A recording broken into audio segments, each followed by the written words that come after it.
Good evening, friends. I almost missed the opening gesture there. The gesture of magic to open a portal into a positive mind space, I hope. Good evening. Welcome to this evening's Danny Buckler Show. And it's World Goth Day. So welcome to that. Hence my gothy glasses from the 90s. I've dug it out, mate. Oh, embracing the goth that I never was. For World Goth Day, I'm wearing my Tom O'Bedlam t-shirt. Of course, the character from Grant Morrison's The Invisibles, Tom O'Bedlam, who initiates Dane into the secret society of occult crime fighters that are the Invisibles via a horrific ordeal involving eating green stuff off the walls of the tube and tripping his balls off. It's a cracking comic book, that. I can't wear these all night. They're making everything red. I just wanted every weather for the opening. It's nice that you're here, and it's quite nice. I've got a cracking guest tonight, and I'm wearing, again, speaking of the Invisibles and all that, this chap might go down a few rabbit holes because he's a bit like me. He's quite the seeker, quite the questioner of reality. So I'm looking forward to him showing up. Let me get these off. There you go. Bram Stoker's granny. Look at that. People are coming, and it's nice. I'm just looking for his name in the stream, but simultaneously talking to you. There he is. Now, you're probably going to recognise him. He's a comedian. He's a fellow seeker. He's a great guy. I think he was the last person. No, he wasn't the last person I gigged with, but he was pretty close. We both work at the Last Laugh in Sheffield quite a bit. You're going to love him. And let's just cut straight to the chase, shall we, my friends? Please welcome to this evening's Danny Buckler Show live stream. If I can get this right. Jack Carroll. Let's see if I can open the portal now.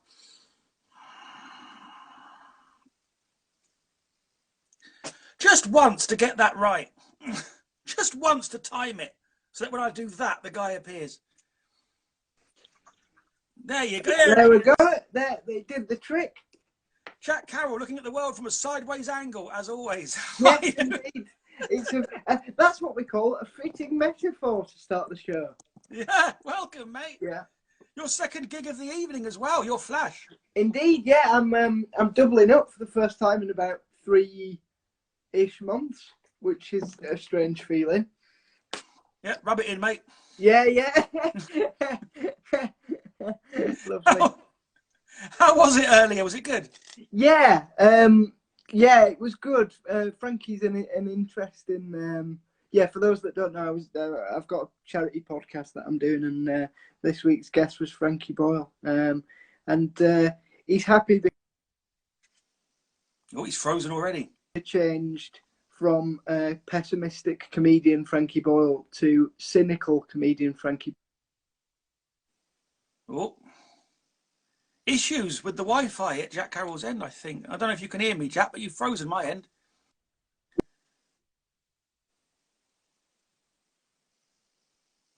We've frozen time, ladies and gentlemen. I've got the spinning circle.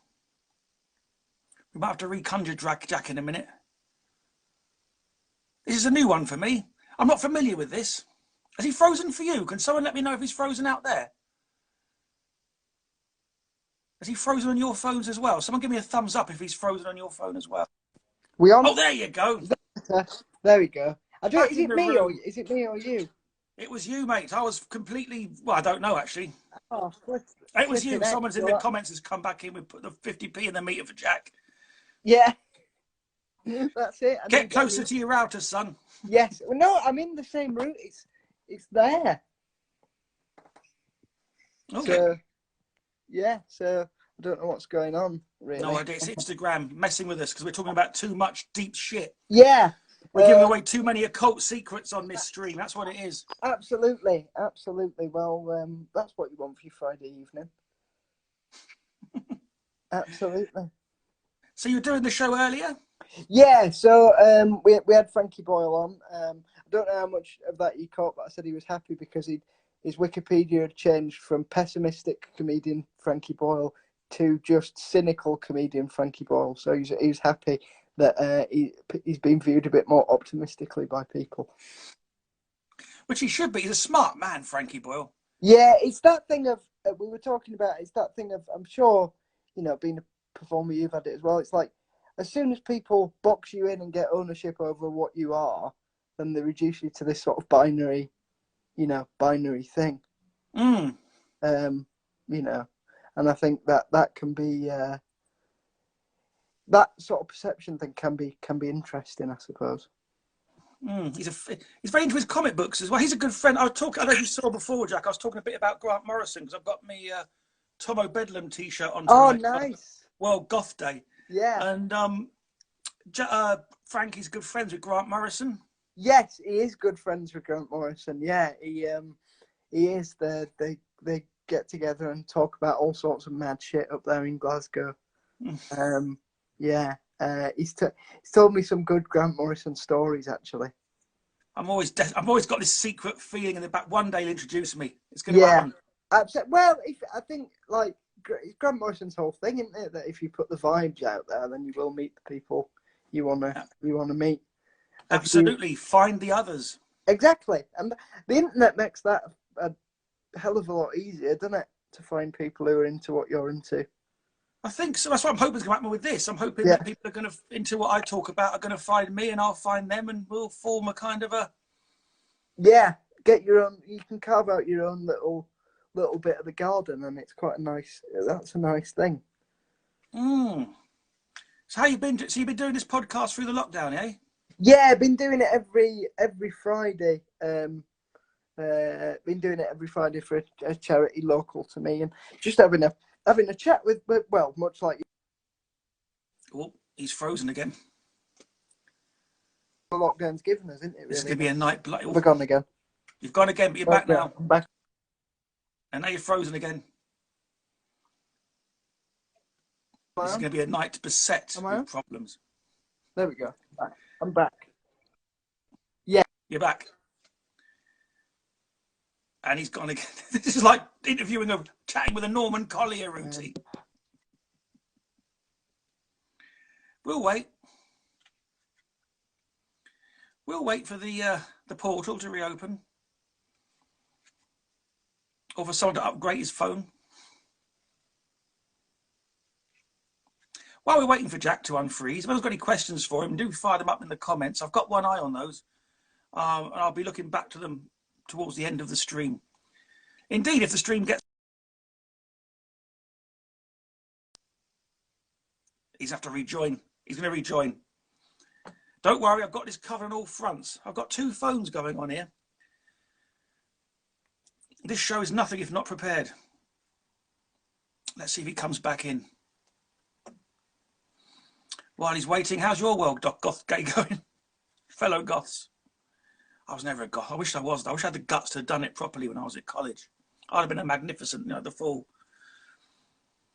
I was sort of a half vampire, not a full vampire.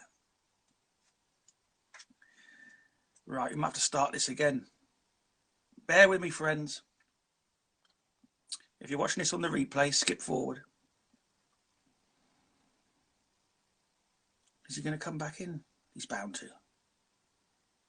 He can't leave old Buckles hanging. This is dead time. Dead air. This is like the end of talk radio when it just goes dead. Barry Champagne staring down the camera. Dead air. Which is a corking film if you've not seen talk radio.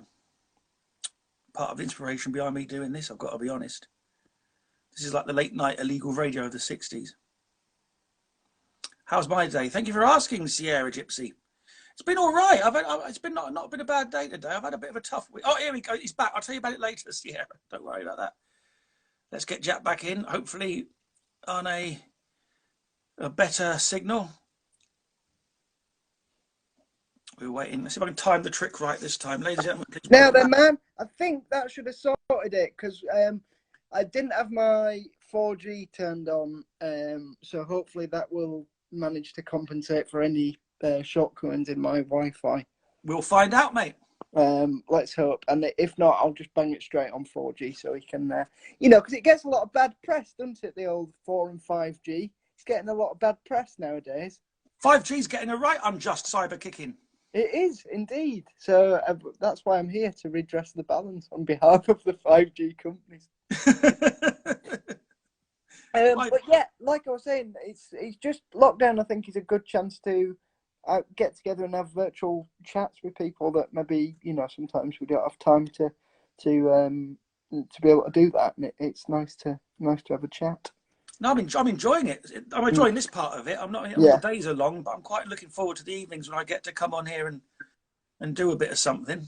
yeah, definitely. And I suppose it's that that thing of just giving yourself things to do. I know we've been talking about. I'm reading Flow by Mihai Csikszentmihalyi, which is for anyone listening. It's one of those books, you know, it's one of those books where you start banging on about it in every conversation. Oh, I've got more than my fair share of them. Yeah, that you have with, and so so the stuff he said in there about mindful challenge and feedback based skill development and stuff like that has really helped bring some structure to my lockdown. In what way? I think just the thing he's got about the thing you're doing is only meaningful because of the feedback that you receive from it. The feedback which says, "I am succeeding in the goal," and that thing of like, because I suppose we're all on that sort of path towards the will towards meaning, I suppose, and that book seems to have really helped me get to grips with that and be able to. It's something concrete rather than, because I think you read a lot of those sort of self-help and personal development books, and they're not. They can be a bit ethereal and a bit hard to pin down, but this seems to have actionable, practical stuff that's really has helped me, I think, this last week. Have you ever read any of Stephen Kotler's stuff? Yeah, is he the Superman? Yeah, Thing? Rise of the Supermen. It's not as Nazi as it sounds. Oh God, no, yeah, it does sound like a manifesto. Follow me. The Supermen must rise up. No, it's about rock climbing and shit, not genocide. Yeah, surfing and stuff. It's about the flow state, about how surfers get. Because there's a surfer that's in a bind. It's a wave he's never encountered before, but he knows exactly what to do, and he knows exactly where to place his hand. But after the fact, doesn't know how he knew. Yeah, and it's about the state that he was in that gave him those right actions. It's good. It's good as well because it's that sort of that distinction. The stuff about sort of meaning based stuff is really interesting to me at the moment, and that sort of distinction between pleasure and enjoyment was an interesting one as well. Like enjoyment is a different thing to pleasure. Like watching the TV or eating shit food or whatever might be pleasurable, but it's not necessarily. And enjoyment comes from a more mindful challenge of committing to a goal and getting feedback from it and stuff. And that I found that really interesting. And it's easy to give into pleasure. I thought you may have noticed, Jack. I'm sporting the lockdown jowls because of reaching for arrows, reaching for pleasure, reaching for anything to keep me. And I was doing like at the peak of it last week. I must have been doing a jumbo arrow a day. A jumbo? That sounds like that's a sort of Alan Partridge Toblerone style thing you've got going on there. It did feel like it's a misunderstood addiction, Jack. But what is it? He says chocolate addiction is a very dangerous addiction. It's like when he's talking to that woman who was addicted to ketamine, and he starts going on about his chocolate addiction. In the radio thing. Trying to compare it like God, I love Partridge. Yeah, but it is easy to let your batteries run down and to be reaching for anything to fill the void. And I suppose and there's another thing in there as well, because there's a couple of good bits in it that have helped me. Basically, he says you've got to. The basic gist of it is submit to a goal higher than yourself, but also when you're reviewing concepts and stuff, don't just think of it in terms of how it affects you. Because I think that's where a lot of my maybe anxiety about certain things to do, certain things to do with those big existential concepts comes from, is that I think it's a natural reaction to immediately feel that it's got something to do with you and it's about you and that sort of thing, and he said try and extricate yourself from that and redirect your psychic energy into something. And he don't mean psychic energy in a sort of woo-woo sense. He means it in the way that I normally mean it. Yeah, exactly. Well, exactly. You and me both. But yeah, it's that sort of thing of. It was good to be reminded that, like, the point is to, if you're feeling a bit down or bad or anxious or whatever, you have the freedom to take that energy and redirect it. Which I think is a good thing. Oh, absolutely. You read any Colin Wilson? No. He talks about that a lot. He calls it Faculty X. Right. Which is his word to describe something that was undescribable. But it was he talked about being at university and he was depressed and he was suicidal. And then he started he got a little yoga book from somewhere that taught the Raja yoga. And to concentrate on a point here, basically just to sit in the morning, still, hold still, and concentrate hard on one point. Not like for any esoteric reason. It was the concentration was the thing. Yeah. And he described it as like recharging his batteries and bringing the troops home, is how he called it. Like getting all this out of this sloppy state and into a very focused state, a flow state. Yeah. And then he felt this sort of bubbling up of energy and a sense of purpose, and then he could get on with his day. Yeah, and I think it is that thing of that he says in the book is like, if you're so concentrated on a goal, whatever the goal is, there's no room for what he calls in the book psychic entropy. There's no room for those negative thoughts or thoughts even about those sort of self-conscious thoughts either. You're so focused on the end goal that sort of manages to stop any of those negative thoughts coming in. And it can be through meditation. I suppose it can be through what I've just got myself a couple of Nerf guns to shoot targets in the garden during lockdown. So I thought you're getting feedback from that as well, and it's a bit of something there's a chance to get better at it, and it doesn't really mean anything, does it? And it's so I thought that might be an interesting way of using that flow idea. Nerf it. And also handy when the gangs come round, when it all goes really wrong. Exactly. I think you're armed with Nerf. Yeah. Oh, here we go. He's frozen again. It was the Nerf that did it. Oh, where are we? Are we there? You're back. We're there. Yeah, I told Frankie about it on the podcast, and the first thing he said was, "You can modify them to make them really lethal." So I might be doing that. One way to kill your food, isn't it? Yeah, indeed. Well, but I also thought as well, like, how long were the Nerf guns out before people started trying to modify them to make them into death machines? Like, I bet they were. Yeah, you can apparently get them so you can put like air rifle pellets in it or something, or make them so those foam tubes can cut through cardboard. That's just like bad Rambo. Yeah, exactly. But I wonder how long they were out before people started trying to do that. I don't reckon they'd been on the shelves for a couple of hours before someone started trying to make them into something like that. Now you've got me thinking about other potential weapons in the toy shops. Yeah. Blaster water pistols and stuff. Yeah, there's probably something about like a device that turns the floor into upturned Lego. That you might stand on. That might be an interesting one. I'm old enough to remember the original Boba Fett figure being recalled because the missile in his back used to fire. Right. But it was quite an aggressive mechanism. Right. And a couple of kids were like firing it at each other and taking eyes out and stuff, so it got pulled off the shelves. And you could only buy the Boba Fett with it fixed in as part of the mould. That's brilliant. Boba Fett's aggressive mechanism sounds like a fall song, doesn't it? It does, yeah. That's great. It's the rarest of the Star Wars figures now, Jack. Yeah, so I've heard. He's a popular one. Mm. I've never seen Star Wars actually. Well, there's your first lockdown task.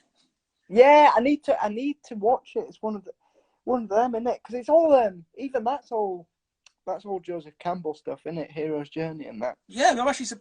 I mean, forget the first three and the last three. Go with the original trilogy, because Right. that's proper Joseph Campbell country. Yeah, yeah, I might You give know, that a go. the prequels and the sequels, not so much. Yeah, That's more sort of let's definitely. make some money country. But Yeah, you know, yeah. let's milk this Uh, before it's that. The last ones were. I mean, I enjoyed it because I like Ian McDermott, but it's not good. yeah. The direction it took Um, was not good. I saw that thing you posted on Facebook today about the Yesterday film. Oh, the Richard Curtis story, yeah. Yeah, the Richard Curtis thing. That was interesting. You can sort of, in hindsight, I think you could tell. I don't know if you've seen the film. I haven't, and I thought when I saw it, I smelt this ain't his usual stuff. This isn't. Do you know what I mean? Yeah, It felt like I don't believe he wrote this on his yeah, own. It's yeah, not his usual exactly. characters. It's Because I also they could have exploited the concept so much better in that Yesterday film as well. Is all I thought, because there's that gag about if cigarettes not existing, but if cigarettes didn't exist, then George Harrison wouldn't have died of lung cancer and yeah, stuff like that. So there's so much more they could have done with it, but they seem yeah. to half-arse the concept a little bit.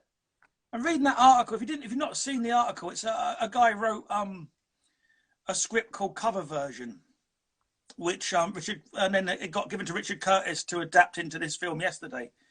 And then but then the guy who actually wrote it, his part got minimalised, and he got left out of interviews. That was the gist of it. He was kind of shouldered out. I mean, but his original concept sounded like a much more interesting film.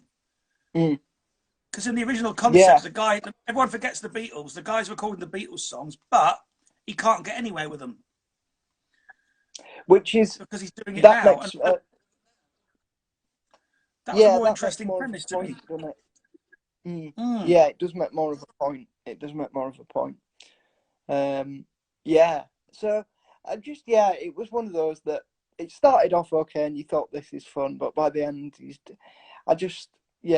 being a big Beatles fan, it seemed like they'd missed a trick. Especially to spend all that money on getting the songs and then half-arse the concept. Yeah, it wasn't a cheap film to make.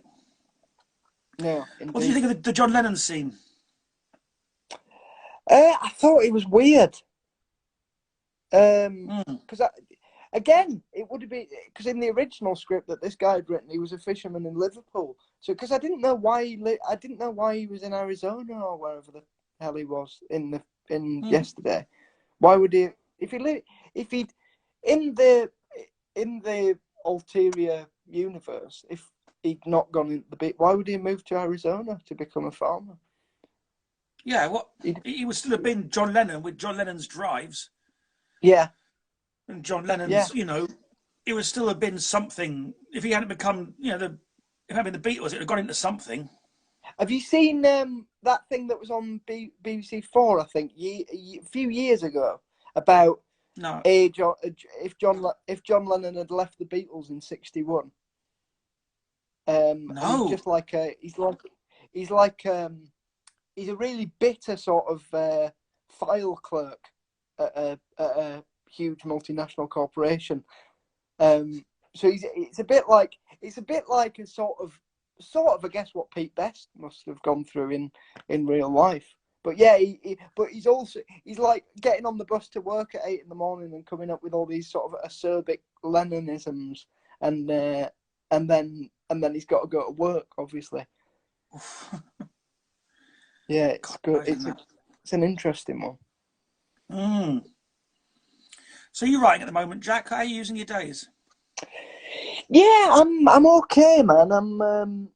I think structure is an important thing, like I've said in lockdown. Like, I don't know about you, but I'm making sure through the week at least I treat it like a work day, or try to. Get up at a certain time. have a shower at a certain time, sort of thing. Because otherwise you just that's another thing in the book, like in that flow book is too many no rules leads to anxiety, and too many rules lead to boredom. So it's about finding a happy medium, I suppose, and that's what I've been trying to do. How about you, man? How are you getting on? Same as that. I've been trying to be more structured. I've always tried to have this sort of life's a flow. Whatever arises, I'm going to go with. Let's create stuff, Yeah. Which is why I'm where I am in life. But with this, it's like it's too loose, it's too sloppy. So I have to have a structure. So I've been prioritizing, like I've been doing my Zazen every day for at least sort of 45 minutes. And is that that's the stuff Leonard Cohen does and stuff like that? Oh, did. Yeah, Leonard Cohen was a big Zazen guy. Yeah, it's Zen meditation. It's that I happen to enjoy. I've been studying that stuff for a long old time. Not just that, but a lot of other stuff around it. But but this is the first time I've ever had a structured, formal. Right, I'm doing this every day at this time to set me up. Because otherwise, my brain's going to go into, places that are of no use to a man. Exactly. Well, that's why Leonard Cohen did it, isn't it? Because he basically went away for 5 years for a little bit of structure, and that's an extreme thing, but obviously it does work. Oh yeah, I don't know what he did. I mean, he was doing like 8 hours a day. He went off into Mount Baldy. Yeah. He went and lived up on there for a bit. Zen Center in San Francisco, I think it is. And wrote some cracking tunes about it. There's a song he wrote about oh damn, the title's gone from my head. But it's a song purely about Love Itself. Love Itself was gone. Yeah. Which is purely about being sat doing Zazen and seeing a piece of dust floating in a sunbeam and realizing what everything was about. Yeah. Through seeing that. He's have you read his poem 2:30 a.m. in Mount Baldy? It's a hilarious poem. So I've got it downstairs actually. I should get it and read it. But the whole thing is that he starts off by going through his itinerary for the day and putting his robes on. So he goes, and then the last few lines are something like, "I put my Japanese, I take my kimono. It's heavy 16th century fabric. I put that on. I put my underdress on." And then the last line, so it's going through all the itinerary of putting his clothes on and getting these ceremonial robes ready. And then the last line is just, "And I do this all at 2:30 a.m. over my enormous hard-on." And that's structured, because that's another thing I don't get with people saying Leonard Cohen's miserable and stuff. Like that's a great joke. It's structured like a great joke. He builds it up and builds it up. He's a funny man. If you get Leonard Cohen, the last live one he did from the O2. Yeah. He's good on the mic. Yeah, the lovely bits of patter in that, isn't there, as well? But yeah, I think it's good to have. So is Zazen that one where you sort of you make that hand gesture and then cup your sort of above your belly button? So I've done several, but Zazen specifically is when you sit with what is. There's no mantra. You're not trancing out. It can be unpleasant actually, but you can't just sit with your spine straight. The posture is very important. Your spine is straight, your chin is slightly tucked in, and then the hands are like this. And you have them down by your navel. And then you find a spot on the floor about 3 feet in front of you and then you just focus on and that's it. That's the practice. You just sit like that. You don't do anything. You don't repeat a man. You just be with whatever is happening. So if you're agitated, the only thing you're doing is holding still. And then what happens is... It's slightly different to mindfulness then. You don't recognise the thoughts. Whereas with mindfulness, you're being mindful of things. You're noting. With Zazen, you're just with what is. You are participant. You are it. If a fly lands on you, then that's what's happening. You don't try to do anything.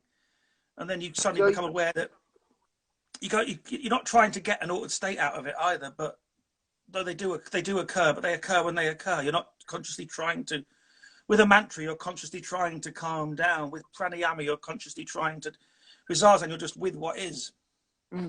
So a bit like, because I suppose if you're not following the thoughts, not. So is it a bit like that sort of bit in between sleep and wakefulness?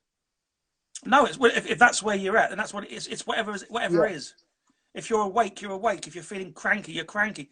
But what happens is you hold still and you watch whatever's happening, and it changes by itself. And the idea is to see that.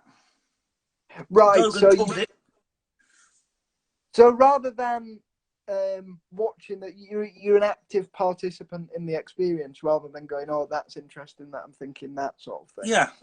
Rather than consciously sort of sitting there and noting a thought, then bringing your mind back to your breaths, noting a thought. Yeah. You're just with everything. Yeah.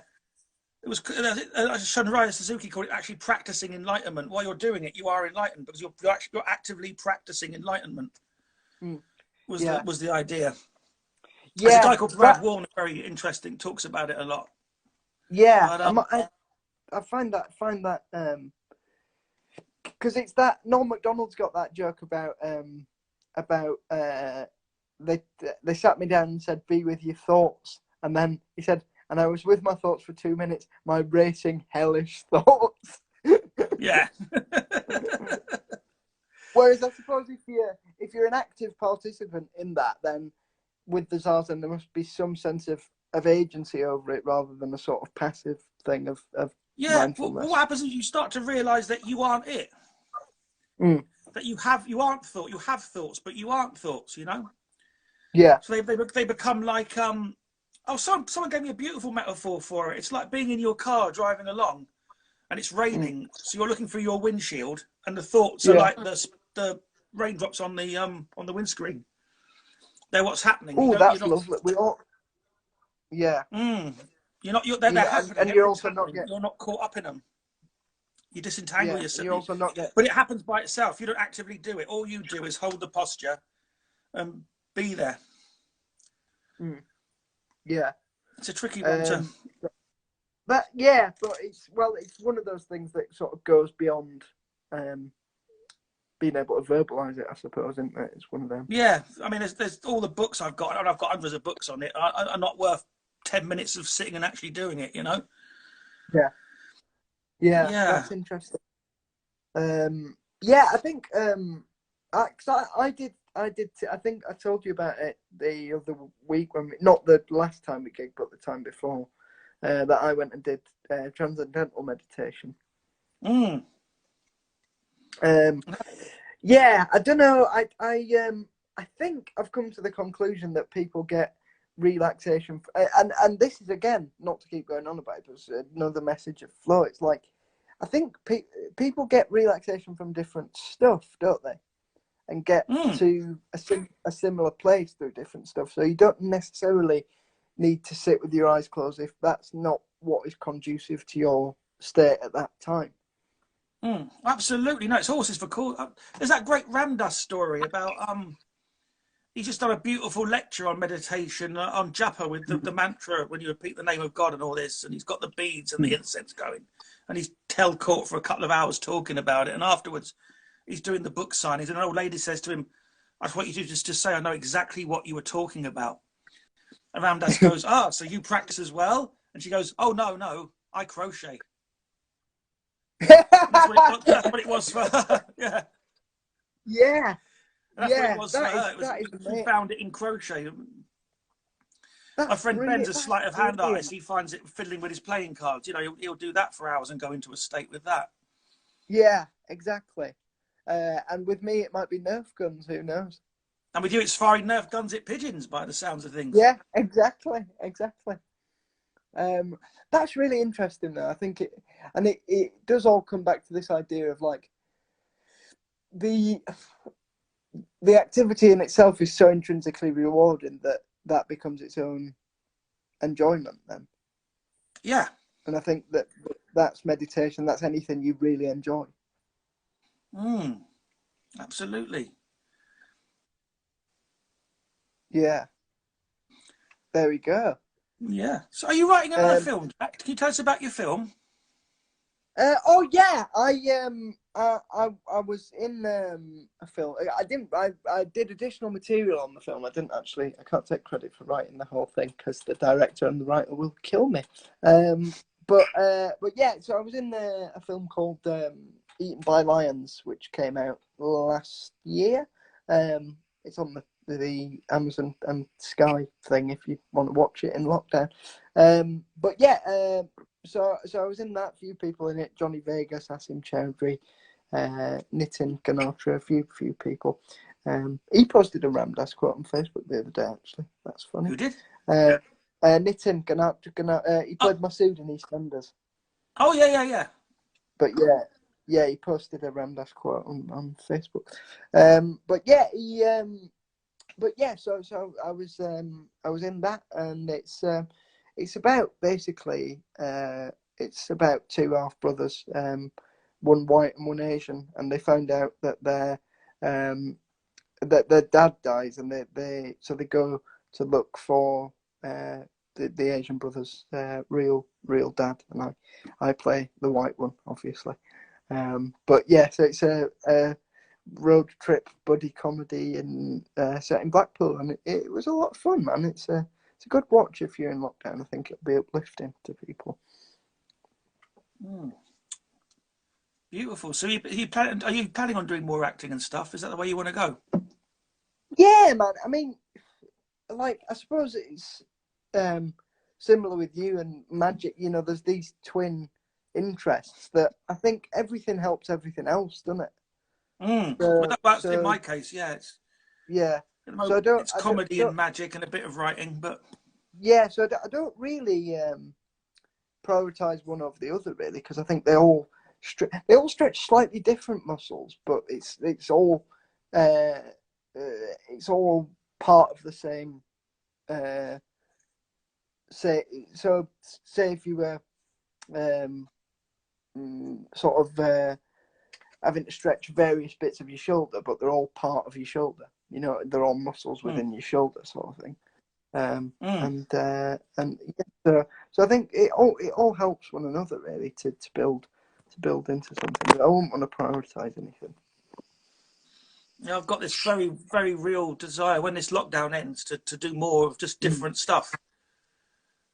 Yeah, you know, that just I mean, I've been so sort of focused on, like, well, first on magic, then focused on stand up, then focused on what I've been doing, and now I'm thinking there's so much more. There's so much more stuff that you can do. Yeah, and I think it's that Miyamoto Musashi thing, isn't it? Once you see the way in one thing, you see it in all things. Yes. And you know, you're a creative sort of bloke. You're into that sort of stuff. So there's no reason why you can't take that skill set and go, I'm going to apply that here. Absolutely, that's the plan. Yeah, I mean, I did me a show on here that was like a straight story show that I was going to do at Coventry Festival, but that never happened. So I did it on here, and I really enjoyed that. So I might do a couple more of those before the lights come back on. Yeah, definitely. Well, it's also I think with lockdown, it's a bit of like necessity is the motherfucker of invention. Where you've sort of got to go, you go, oh motherfucker, but then you've got to come up with different ideas and slightly different ways of keeping yourself occupied. Absolutely. I'm trying to look at the positive, like without lockdown, I wouldn't be doing this with you. Exactly, and we probably wouldn't have had the idea to do it. No, it would never have occurred to me. It's Friday night. We'd be in the Lescar. We'd be in Yeah, definitely. That was the last time I saw you when we were crossing on the door of that cinema in Penistone Paramount. Penistone Paramount. Yeah. How was that gig after I left? It was great. Yeah, lovely. They Last Laugh just know what they're doing. It's the best. It's the best. It's the best club in the country, I think, for me. It really is.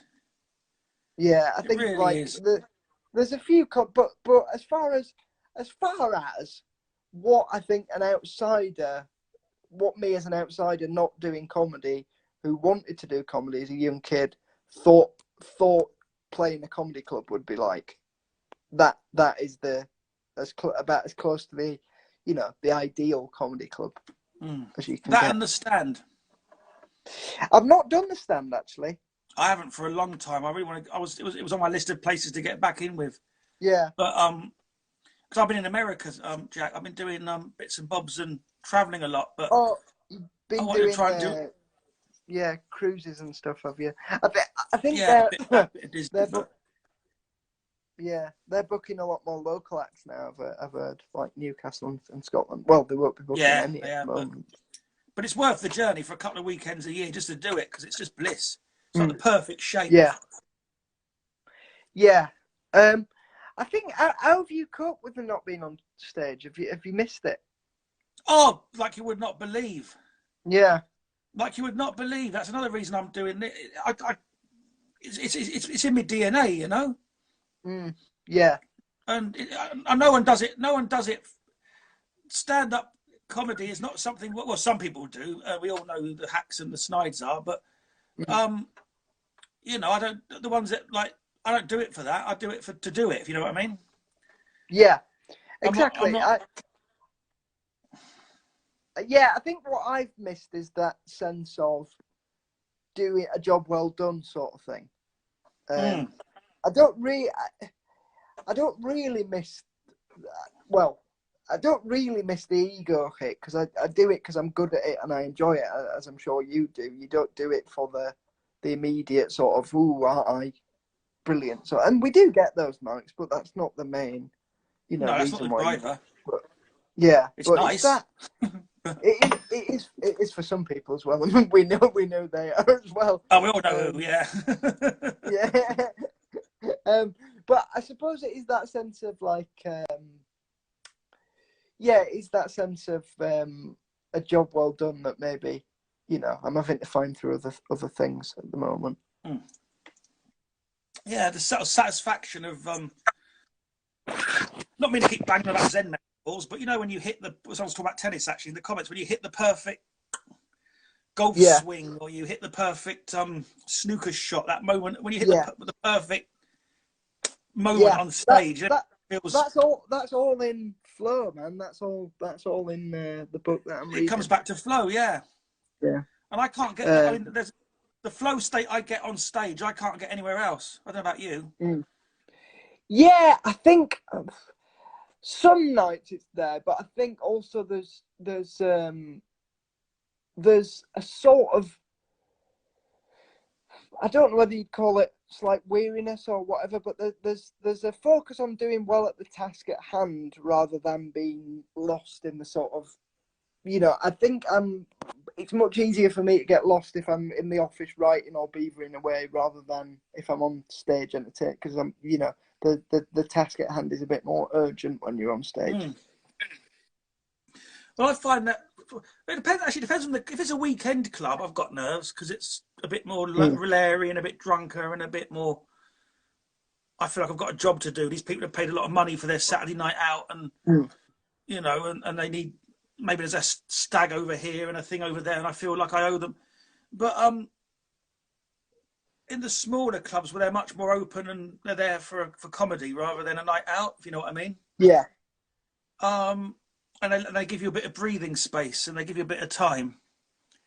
Yeah. I love that. I love being in that state where it doesn't always happen, but when it does, there's nothing like it when you're not there. And it's kind of coming, and then you hear yourself saying things you haven't said before, and it's like you don't know where they've come from. Yeah. Like they're coming out of nothing. Does that make sense? Yeah, and I think you get the inverse of that as well, which is that can be a bad thing as well if you're stuck in your act and you've been doing it along the same routine a long time. I had it on stage at the last laugh the other week. Actually, I had a weird like out of body thing where I'd I was talking and I was going, that thing where you don't really connect to what you're saying, you're thinking about what you're having for your dinner when you get home or whatever. Yeah. I had that, and then I started to freak out about it, and then it must have been something with the lights or something. But I started to it was the first time I'd sort of had that.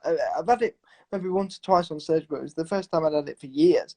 And it was just a really weird sort of feeling of, and then I was like, well, that's a sign maybe that something, I need to change something round and freshen it up a bit. Yeah, I And imagine. then Jules gave me a Lucozade and told me to grow up, and I was fine. Always the practical with old Jules. Always right, but always straight down to earth afterwards, isn't it? You'll come off stage being like, "Oh yeah, I nailed that. I'm the next big thing," and there's Jules sat there with a. You'll blurt something out. Or Foster. Foster's the worst for that. Yeah. Well, it's just great. That's why I love it though, because it's just such a great. It's a great dynamic, that whole club. I think it's fantastic. It really is. He's done well there, Toby. Yeah. The Falklands with Toby. Yes. I've heard a couple of stories. Yeah.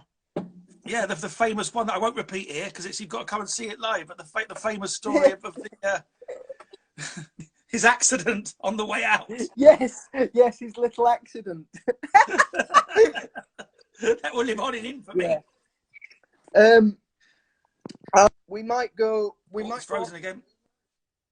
We might go off in just a minute because I've got one of those screen lock things on my phone. You know, where you can set timers for apps that you should. So when it comes up, if it comes up, I'll just turn it off. I'll turn the lock off immediately, and then we can go back to chatting. But that's why I'll go if that does happen. It's just to stop me being on my phone all day, every day. That's a bloody danger with this lockdown, I've discovered. I keep disappearing down YouTube rabbit holes. Yeah, get into your settings and you can set timers. Certainly on the iPhone, you can set timers and stop yourself from, say, I want you to turn me off this app by this time, and that's a good way I've cut down on my screen time. Because I feel like a cyborg. There's days in the course of this last. I've been on this phone for like 9 hours just looking at nothing. Yeah, exactly. Exactly. And I am literally in the Matrix. Yeah, Will Self's got an interesting thing about that, which is like we used to go out and hunt, and we didn't know what we'd find out on the hunt, and now what we do instead is we scroll, and we don't know what we're going to find when we're scrolling. And, a wildebeest might jump out at you, or Trump might say something stupid, and they fulfill the same appetite for mystery and not knowing what's around the corner. And that weird feeling of like I'm checking in on the Houses of Parliament like it's a soap opera and it's today's episode. Yeah, exactly. But that's what they want. Yeah. They want that sort of weird disengagement. It's conspiracies, I tell you. Indeed. I believe in conspiracies less and less as the years go by. I can't even be doing it. I've got enough problems with my own life that I can't be worried about what the Archons are doing. Yeah, everything's... Yeah, well, that might be the conspiracy to end all conspiracies. The Archons. It's a weird idea, isn't it, that? Do you buy it? Well, it seems to be. I go from that. It was interesting. I don't know if you listen to it. There's a podcast called This Jungian Life, which is like a Jungian analyst podcast. You probably get. Oh, is it? What's the name? Is it a lady? Is it? It's a lady, a man, and another lady. Okay, well, yeah. I heard somebody. She was on Gordon White's podcast. Right. Room Soup, and was talking about a Jungian podcast that she did. It might be the same one. Yeah, well, they did an episode on UFOs and aliens the other day, because apparently Jung wrote this essay on UFOs.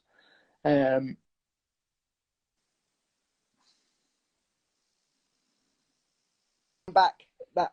There you go. We start talking about UFOs and off it cuts. So you telling me there's not a conspiracy out there? Exactly. The Archons are listening to this. Find the others. Join the Invisibles. Take control of your own minds. Absolutely. Find out how on Danny's meditation class tomorrow. meditation on medication. Indeed. But yeah, they have this thing of like Young didn't say either way whether aliens were actually coming down in flying saucers, but what he did, he came at it from this phenomenological perspective of like, these things are happening, they're undeniably happening to people. What do they mean? And I suppose that's what you have to do with every conspiracy, really. Or maybe that just stops you from, that allows you to sit on the fence. I'm not sure. It does frighten me, because I think even if these conspiracy theories are true, what can I do about it? Yeah. So Yeah. if they are true, then what can I do about it? And the answer is, well, nothing. What's happening is what's happening. Yeah, I suppose it's that Maoist thing of like every generation needs a revolution as well. Everyone's got to feel that they've got some agency in some skin in the game, sort of thing. And that's an interesting one. I remember reading The Invisibles in the 90s, and when that was coming out, and I'm wearing the T-shirt tonight. I don't know if I mentioned it, but just reading that and thinking it was absolutely true, and it was, this is a code. When you're 19 years old and you're smoking a bit too much, this is absolutely a coded message from Grant Morrison, and that this is a real thing. Yeah, it's a mental book, that. You've read it? Left it on it. I left it on volume 5, because people said it went a bit haywire for the last 3. It's worth completing. It does go haywire. Yeah. It's one of those ones where you sort of you're turning back every 3 pages to reread what you've just read, because it's just too, it's so out there. Yeah. Because I don't know about you, but I got scared of it for a while, because I was like, this has weird powers, this book. I had to put it in a drawer when it was out of the room, out of my view. I had that. I remember getting an Aleister Crowley book when I was about 17, and it just gave me the creeps. I started reading it, then I got creeped out, and it was like, I don't want it in the house. And it was like straight down the bin. Yeah, I've done that a couple of times with stuff like that, where I've just had to get rid, because it might be a load of old bollocks, but there's you do get an intuitive sense that some things are a bit weird and a bit spooky. Oh God, yeah. Especially reading him in the first. Well, actually, the truth is, when you really get into it, it's not weird and spooky, but it's the language that he uses and the sort of man that he was. He liked that. I think he liked people. He liked creeping people out. He quite liked it. He kind of seemed to enjoy that kind. And I suppose you've got to catalogue him as, you would nowadays catalogue him as a sort of narcissistic personality, wouldn't you? But back then, absolutely, yeah. I imagine if he was around now, he'd be doing huge, all sorts of stuff on here, and yeah. He'd be a provocateur, wouldn't he? Yeah. He'd be the Katie Hopkins. Katie Hopkins meets Deepak Chopra. The occult Katie Hopkins. Yeah, exactly. But yeah, we probably shouldn't have even mentioned her name. She'll rear up. No, I removed that. I banished that curse from this stream. So won't it be, Jack? We're coming up on the hour when Instagram chucks us off. Oh, so, lovely. Do you want to end it and come back on for a bit more? Yeah, sound. I'll have a chat.